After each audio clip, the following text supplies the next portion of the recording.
अस्सलाम वालेकुम व्यूअर्स, मैं हूं समीना पाशा। उम्मीद है आप लोग खैरियत से होंगे। व्यूअर्स, अहम खबरें और अपडेट्स हैं जो ज़्यादातर अडयाला जेल से और अदालतों से हैं, लेकिन अब तो मुझे लग रहा है कि ये अदालतें भी बुनियादी तौर पर एक जेल ही हैं, क्योंकि जो मुनसिफ आज़ाद ना हो, चाहे वो आज़ादी ज़रूरी नहीं होता कि किसी ने कोई गन पॉइंट पर ही आपको कैद रखा हुआ है या यरगमाल बनाया हुआ है, लेकिन अगर आप अपनी अनाओं की वजह से भी यरगमाल हैं, अगर आप अपने मफादात की वजह से भी यरगमाल हैं और अगर आप किसी खौफ की वजह से भी यरगमाल हैं, तो फिर आप आज़ाद नहीं हैं, फिर आप यरगमाल ही हैं, आप कैद ही हैं और आपको आज़ाद नहीं कहा जा सकता। तो वो अदालतें जो कि दूसरों को इंसाफ देने बैठी हैं, लगता है कि खुद ही आज़ाद नहीं हैं। यही वजह है कि कभी इन्हें अडयाला जेल में जाकर समातें करनी पड़ रही हैं और कभी ये बुलंदो बाला इमारतों में बैठकर भी समातें जो कर रही हैं, उसमें भी इनके फैसले आज़ाद और आइन और कानून के मुताबिक दिखाई नहीं देते। ये मैं क्यों कह रही हूँ? आज की जो खबरें हैं वो आपको मुंह बोलता सबूत है इस चीज़ का कि जो बात मैं कह रही हूँ उसमें सदाकत है या नहीं। आज ही दो तीन अहम मामलात हैं। एक तो मिलिट्री ट्रायल्स के हवाले से जो अपीलों पर फैसला आना था इब्तदाई, वो आया है। दूसरा, इमरान खान साहब और शाह महमूद कुरैशी साहब के ऊपर फर्द जुर्म आयद की जानी थी जनाब आज साइफर केस में, वो भी मामला कैसे अभी तक अजीबोगरीब सूरत हाल इख्तियार किए हुए है वो भी आपके सामने रखती हूँ। और फिर उसके बाद तौहीन इलेक्शन कमीशन का भी मामला था जिसके ऊपर आज हमने देखा कि किस तरीके से कार्रवाई आगे नहीं बढ़ सकी और ये क्या मामला, इसके ऊपर भी बात करेंगे। आपसे रिक्वेस्ट है कि चैनल को अगर अभी तक सब्सक्राइब नहीं किया तो सब्सक्राइब कर दें। आज मेरी पहले तो दो तीन ऑब्जर्वेशंस हैं या दो तीन कमेंट्स हैं जो मैं आपके साथ शेयर करना चाहती हूँ। पहली बात तो ये कि मेरा ख्याल है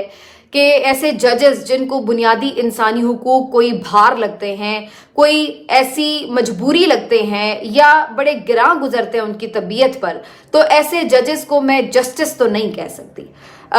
ऐसे जजेस जो ये रिमार्क्स दें कि एक तो ये इंसानी हुकूक पता नहीं हमें किधर ले जाएंगे, तो ऐसे जजेस जो ये रिमार्क्स दें उनको मैं जस्टिस तारिक मसूद नहीं कह सकती। ऐसे जजेस को इनजस्टिस तारिक मसूद कहा जा सकता है। तो ऐसा कोई भी जज जो कि बुनियादी इंसानी हुकूक या आइन की खिलाफ वर्जी की बात सुनना या उसके बारे में डिस्कस करना पसंद नहीं कर रहा, उसकी तबीयत पे गिरां गुजर रहा है, तो वो कैसे इंसाफ कर सकता है? वो तो फिर जस्टिस नहीं कर सकता, वो सिर्फ इनजस्टिस कर सकता है। तो पहले तो मेरा ये एक सीवियर किस्म का आज एहतजाज है इस बात के ऊपर कि हमारी अदालतें ऐसे माइल ही नहीं लग रही कि बुनियादी हुकूक की तरफ उनकी कोई तवज्जो है या वो इसके बारे में कुछ सुनना भी चाहती हैं।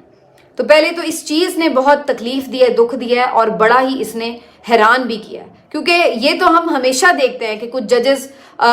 होते हैं जो दबंग खड़े हो जाते हैं, कुछ होते हैं जो दूसरों के ताकतवरों के साथ भी मिल जाते हैं, कुछ जजेस होते हैं जो बड़े इम्पार्शियल किस्म के होते हैं और उनके ऊपर कोई भी उंगली नहीं उठा सकता, चाहे वो किसी भी तरफ का फैसला दें। तो ये मिक्स सा कभी हमेशा हमें एक ब्लेंड नजर आता है, लेकिन इस वक्त जो सूरत हाल है वो बड़ी खौफनाक है, क्योंकि इस वक्त हमें चाहे मीडिया हो, चाहे उसमें हमें जुडिशरी हो, चाहे उसमें हमें सियासी जमातें हों, चाहे पाकिस्तान में ब्यूरोक्रेसी हो, चाहे आपकी तरफ से जितने भी ताकतवर किस्म के हलके हैं, अगर वो सब देखा जाए तो इस वक्त बज़ाहिर ऐसा लग रहा है समेत इस्टेब्लिशमेंट कि किस तरीके से ये सब लोग एक पेज पर हैं और वो जो पेज है इनका उसमें अवाम कहीं नहीं है, उसमें लोग कहीं नहीं है, उसमें आइन और कानून कहीं नहीं है, उसमें इंसाफ कहीं नहीं है, उसमें नरमी, उसमें माँ जैसी रियासत कहीं नहीं है, उसमें सिर्फ जोर ज़बरदस्ती है, उसमें अना है, उसमें गुस्सा है, उसमें इंतकाम है, उसमें सख्ती है, उसमें बदला है, उसमें इंतकाम है। यही कुछ नज़र आ रहा है। और अफसोस की बात यह है कि इस वक्त सबसे अफसोसनाक सूरत हाल ये है कि जो बड़ी कुर्सियां हैं, जो बड़े ओहदे हैं, उनके ऊपर इतने छोटे लोग बैठे हुए हैं जो अपने स्कोर सेटल करने में मसरूफ हैं कि उसने उस वक्त ये किया था तो मैं उसका जवाब इसको यूं दे दूं। इतने बड़े बड़े मनसब अल्लाह ने अता किए हुए हैं और ये अपने छोटे छोटे मसले लेकर दिमाग में जो बिठाए हुए हैं, नावों के मसले, ओहदों के मसले, छोटे मोटे मराद के मसले, उनको लेकर के ये लोग किस तरीके से आइन और कानून का भी कत्ल कर रहे हैं, अपनी आखिरत भी खराब कर रहे हैं और किस तरीके से ये पूरे मुआशरे के ऊपर एक मायूसी की कैफियत फैला रहे हैं। तो ये बड़ा हैरान कुन भी है और मायूस कुन भी है। आज मिलिट्री ट्रायल्स का बेसिकली मुकदमा था सुप्रीम कोर्ट ऑफ पाकिस्तान में, जहां पर आपको याद होगा कि 5 रुकनी सुप्रीम कोर्ट के बेंच ने ایک فیصلہ دیا تھا کہ سویلینز کا ملٹری کورٹس میں ٹرائل نہیں ہو سکتا، اور ملٹری کورٹس اس طرح سے بنیادی انسانی حقوق کی خلاف ورزی ہے اگر اس میں ان کا ٹرائل ہوتا ہے، کیونکہ وہاں پر ایک فیئر اور فری ٹرائل کا کانسیپٹ نہیں ہے۔ تو اس وجہ سے یہ طے کیا گیا تھا ان 5 ججز کی طرف سے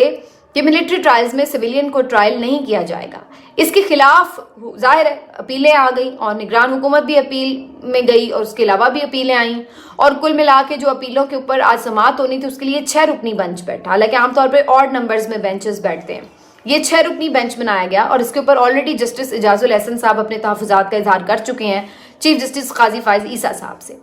اس 6 رکنی بینچ کی جو سربراہی ہے وہ جسٹس طارق مسعود صاحب کر رہے ہیں۔ طارق مسعود صاحب جو ہیں بنیادی طور پر وہ جسٹس قاضی فائز عیسیٰ صاحب کے آپ رائٹ ہینڈ سمجھ لیجئے، اور طارق مسعود صاحب جو ہیں وہ اس سے پہلے جو ملٹری ٹرائلز کا سب سے پہلے عمر عطا بندیال صاحب نے بینچ بنایا تھا اس سے الگ ہو گئے تھے اس وقت، اور مینٹینیبلٹی کا جو معاملہ تھا قابل سماعت ہونے کا اس کے اوپر انہوں نے اس سے اپنے آپ کو الگ کر لیا تھا اس پوائنٹ کے اوپر۔ تو اب ہوا یہ کہ جب یہ آ کر بیٹھے ہیں تو اس کے اوپر سب سے پہلے تو اسی بات پہ اعتراض ہوا، اور لطیف کھوسہ صاحب نے بھی یہ بات کی، جسٹس جواد اس خواجہ کی طرف سے بھی ان کے اوپر اعتراض اٹھایا گیا ہوا ہے، انہوں نے تو باقاعدہ اس پہ ریٹن اعتراض اٹھایا ہے کہ بھائی آپ تو اپنا مائنڈ دے چکے ہوئے ہیں تو آپ اس بینچ کا حصہ نہ بنیں۔ لیکن اب صورتحال یہاں پر یہ بن چکی ہے کہ وہ آ کر جب درخواست گزاری کہتے ہیں کہ بھئی آپ جب بینچ کا حصہ نہ بنے تو وہ کہتے ہیں کہ میں کیوں نہ بنوں، وہ کہتے ہیں آپ کیسے بیٹھ کے سن سکتے ہیں، کہتے ہیں تو میں کیا کھڑا ہو کے سنوں؟ تو انہوں نے کہا کہ سر آپ کے اوپر اعتراض ہے، آپ اپنا مائنڈ اپلائی کر چکے ہیں تو آپ کائنڈلی اس بینچ سے الگ ہو جائیں۔ تو آگے سے آپ کو پتہ ہے انہوں نے کیا کہا ہے؟ انبلیویبلی وہ کہتے ہیں جناب نہیں کرتا اپنے آپ کو الگ، کیا کر لو گے، میں ہی سنوں گا مقدمہ۔ تو یعنی اگر آپ کی عدالتیں دھونس اور دھمکی اور اس قسم کی ایک بڑکوں پہ اتر آئیں تو پھر اس کے بعد باقی کیا رہ جاتا ہے؟ یہ تو اگر اس طرح ہم نے مسئلے حل کرنے ہیں کہ کیا کر لو گے اگر یوں ہی کرنا ہے، تو یہ تو پھر تھڑے کے اوپر بھی مسئلے اس طرح سے حل ہو جاتے ہیں، لوگوں کے لڑائی جھگڑے کے معاملات، یہ تو پھر گالم گلوچ کر کے گولی مار کے ایک دوسرے کے اوپر مار پیٹ کر کے اس طرح بھی پھر لوگ اپنا مسئلہ حل تو کر لیتے ہیں۔ تو پھر عدالت میں ہم کیا لینے گئے ہیں کہ اگر ہم نے عدالتوں سے بھی جا کے یہ الفاظ سننے ہیں کہ کیا کر لو گے؟ بھائی کر تو کچھ بھی نہیں سکتے، آپ مقدمہ نہ سنیں تو تب بھی کچھ نہیں کر سکتے، آپ مقدمہ سنے بغیر فیصلہ کر دیں تو تب بھی کچھ نہیں کر سکتے۔ تو آپ ہیں، آپ کو کون کچھ کہہ سکتا ہے؟ تو آپ بغیر کچھ کہے بھی آپ ویسے ہی کہہ دیں کہ جناب ہم بغیر مقدمہ سنے آپ کی یہ درخواست ہی ہم ڈسمس کرتے ہیں، تو تب بھی کوئی کیا کہہ سکتا ہے؟ تو آپ کو کون کچھ کہہ سکتا ہے؟ تو آپ پوری طرح دھمکی لگائیں، پھر چھوٹی موٹی دھمکی کیوں لگا رہے ہیں؟ پوری دھمکی لگائیں، ویسے بھی اس وقت آپ کو طاقتوروں کی سپورٹ حاصل ہے۔ اور یہ آج آپ نے یہ سماعت اس طرح سے شروع ہوئی ہے، اور اس کے بعد پھر جو بھی دلائل وغیرہ ہوئے ہیں اس کے اوپر جب یہ بات آئی کہ جی بنیادی انسانی حقوق کے خلاف ہے، تو آگے سے محترم ریمارکس دے رہے ہیں کہ ایک تو یہ پتہ نہیں انسانی حقوق ہمیں بنیادی جو آئیں گے کدھر لے جائیں گے، اور پھر اس کے بعد توقع کے عین مطابق پہلا جو مرحلہ تھا وہ یہ تھا کہ کیا اس فیصلے کو جو 5 رکنی بینچ نے دیا ہے اس کو سٹے دینا ہے یا نہیں، اس کو معطل کرنا ہے یا نہیں، تو اس کے اوپر انہوں نے تھوڑی دیر کے لیے فیصلہ محفوظ کیا، اور اس کے بعد پھر وہ فیصلہ سنا دیا اور توقع کے عین مطابق اس کو سٹے دے دیا گیا۔ یعنی یہ جج صاحبان کہہ رہے ہیں کہ آپ جو کنٹینیو رکھیں اپنا ٹرائل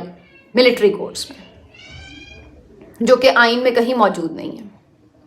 اور پھر اس کے بعد یہ کہتے ہیں کہ جناب اس کے بعد کی باتیں پھر بعد میں طے ہوں گی، فی الحال تو آپ کنٹینیو رکھیں بھائی، جب تک اب آپ یہ تاریخیں دیں گے، جب تک پورا مقدمہ حل ہوگا، اس وقت تک اگر وہ ٹرائل کر کے اگلوں کو سزا سنا دیں تو پھر کسی کو سزائے موت ہی سنا دیں تو پھر تو یہ آپ کون سی اس میں آپشن لے کے آئے؟ اور پھر آپ اس کے بعد یہ دیکھیے کہ ایک طرح سے آپ نے یہ ڈکلیئر کر دیا، سول عدالتوں کے اوپر آپ نے ملٹری کورٹس کی برتری ثابت کر دی۔ آپ نے کہا کہ جی ہم تو ناکارہ ہیں، بیکار ہیں، ہم نہیں دے سکتے انصاف، ملٹری کورٹس میں چل جائے، تو آپ نے تو اپنی نااہلی تسلیم کر لی۔ حالانکہ میں تو یہ کہہ رہی ہوں کہ اس میں پریشانی کیا تھی؟ کیا آج کل کی ہماری عدالتیں ملٹری کورٹس نہیں ہیں؟ کیا سپریم کورٹ اور ہائی کورٹ، اسلام آباد ہائی کورٹ، یہ کیا ملٹری کورٹس نہیں ہیں؟ اب میں اس کی تفصیل میں نہیں جانا چاہتی، لیکن آپ خود سمجھ رہے ہیں کہ میں کیا کہہ رہی ہوں، یہ بھی تو ملٹری کورٹس ہی ہیں بھائی اس وقت، تو ٹینشن کس بات کی ہے؟ ادھر سے ہی سزا سنوا دیں جو سنوانی ہے۔ मिलिट्री कोर्ट्स के अंदर ले जाकर बंद कमरों में जाकर क्या फैसला सुनाना है, आप खुलेआम भी वो फैसला सुना दे तो कोई कौन चैलेंज कर सकता है भाई, ये भी मिलिट्री कोर्ट्स ही हैं, सुनाएं आप फैसला, टेंशन ना लें, परेशान ना हो इस बात के ऊपर। लेकिन ये सब चीजें अब ये साबित कर रही हैं कि सही बात है जो ये खदशात उठाए जा रहे हैं कि फिर 9 मई के हवाले से कुछ है नहीं है, इस वजह से 9 मई के मुकदमात ये लोग बंद कमरों में सुनना चाहते हैं। क्योंकि अगर 9 मई के मुकदमात में वाकई कुछ सॉलिड चीजें ऐसी हाथ लगती तो फिर वो मुलजिम जो इस वक्त जेलों में हैं 6-6 महीने से, उनके आज तक चालान क्यों नहीं मुकम्मल हुए, सिविल अदालतों में उनके ऊपर आगे क्यों नहीं मुकदमात बढ़ाए जा रहे। तो कह रहे हैं कि मुकदमात आगे बढ़ाएं, पकड़ा भी हुआ है, जमानत भी नहीं होने दे रहे, लेकिन मुकदमा भी नहीं चल रहा, चालान भी नहीं चल रहा। लेके आए, साबित करें और सजा दें उन्हें।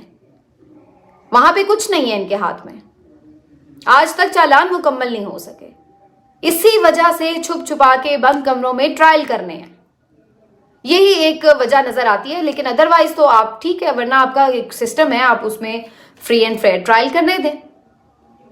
एक तरफ यहां छुप छुपा के करना है, एक तरफ वो अडियाला जेल में छुप छुपा के हर काम करना है। वहां पे भी वही सूरत हाल है, साइफर केस में फर्द जुर्म आज आयद करनी थी। अब वहां पे क्या लतीफा है, वो एक अलग एक दास्तान है अपने अंदर। वहां पे लतीफा ये हुआ है जनाब कि खबरें चल रही हैं कि जी फर्द जुर्म आयद कर दी गई है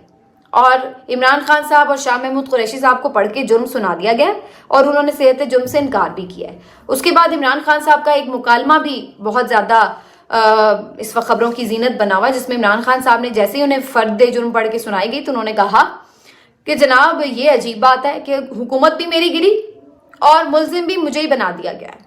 उन्होंने कहा कि आपने ये जो सारा मेरा कसूर पढ़ के सुनाया ना, इसमें ये भी जज साहब ऐड कर दें कि जनरल बाजवा और डोनाल्ड लू को एक्सपोज करना भी मेरा जुर्म है, क्योंकि जो कुछ हो रहा है ये सब ड्रामा, ये तो उन्हीं को बचाने के लिए हो रहा है।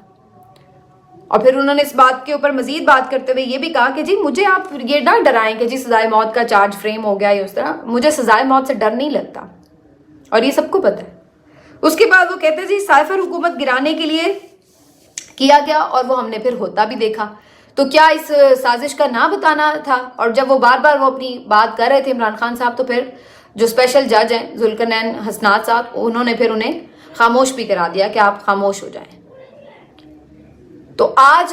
इधर से ये खबरें चल रही हैं कि जी फर्द जुर्म आयद हो गई, उधर से जो इमरान खान साहब की वकला अडियाला जेल से बाहर आए हैं तो वो आके कह रहे हैं कि हैं फर्द जुर्म आयद हुई है, ऐसा तो कुछ हुआ ही नहीं। सलमान सफदर साहब आके कह रहे हैं कि हम तो सब अभी जेल से आ रहे हैं अदालत के अंदर से, वहां तो ऐसी कोई कार्रवाई नहीं हुई। अब आप देखिए कि ये किस किस्म की फर्द जुर्म आयद हुई है कि जिसमें जो मुल्जिम के वकील हैं उनको पता तक नहीं है। वो कह रहे हैं ना वहां पे कोई अंगूठे लगे हैं, ना कोई सिग्नेचर हुए हैं, ना कोई प्रॉपर जो एक तरीकाकार होता है फ्रेम करने का चार्ज हो, तो ऐसा कुछ हुआ ही नहीं है।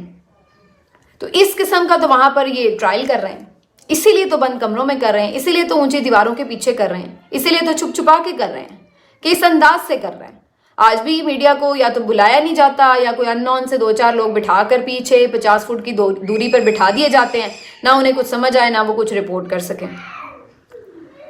और आज फिर इमरान खान साहब ने ये भी बात की कि जी आपने जो मटेरियल दिया था 7 दिन के बाद उसके ऊपर फर्द जुर्म आयद हो सकती है कानून के मुताबिक, क्योंकि दस्तावेजात का जायजा लेना है, वीडियोस देखनी है, जो भी है, तो उसके बाद आप करें जो कानून के मुताबिक इंसाफ दें। आज फिर जल्दबाजी में यही काम कर रहे हैं, पहले भी यही सारा ट्रायल कलदम इसलिए करार दिया गया था, अब फिर वही हरकतें करनी है, तो फिर फायदा क्या हुआ सारी एक्सरसाइज को रिपीट करने का। लेकिन इस बात का किसी को फर्क नहीं पड़ता कि कोई इस पे मुतमईन हो रहा है या नहीं कि ये ट्रायल ठीक है या नहीं, इससे किसी को गर्ज नहीं है। गर्ज है तो बस आंखों पे पट्टी जो बंधी हुई है इस वक्त इंतकाम की, कि बस इसको किसी तरह साइड लाइन करो, सजा सुनाओ, खत्म करो कहानी, वो वाली जो एक टारगेट है उसको अचीव करना है, ये बज़ाहिर नजर आ रहा है। और जो तीसरा केस था जी ये तौहीन इलेक्शन कमीशन का, ये भी एक लतीफ़ा अपने आप में कि इलेक्शन कमीशन के मेंबरान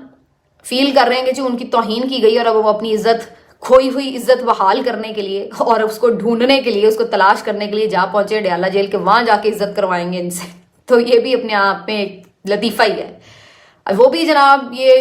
गाड़ियां वाड़ियां प्रोटोकॉल में पहुंचे इलेक्शन कमीशन और वहां जाके जी फर्द जुर्म आयद करनी थी आज इमरान खान साहब पर भी और फवाद चौधरी साहब पर भी, इसमें शरीक मुलजिम वो हैं। तो वो आज ये हुआ है कि जनाब शोएब शाहीन साहब उनके वकील थे, वो पहुंचे नहीं, वो सुप्रीम कोर्ट में बिजी थे, तो उस वजह से फिर वो कार्रवाई आगे नहीं बढ़ सकी और इलेक्शन कमीशन के मेंबरान वापस चले गए। लेकिन قصہ مختصر یہی ہے کہ جناب اس قسم کا یہ ٹرائل ہو رہا ہے اور اسی قسم کا ٹرائل فی الحال آگے بڑھنا ہے، اور یہ ٹرائل جو عدلیہ پہلے بھٹو کی غلطیاں تسلیم کر رہی ہے اور کہہ رہی ہے کہ جی وہ غلط فیصلے تھے، پھر نواز شریف کی غلطیاں تسلیم کر کے کہہ رہی ہے جو نواز شریف کے خلاف فیصلے آئے وہ بھی بڑے غلط تھے،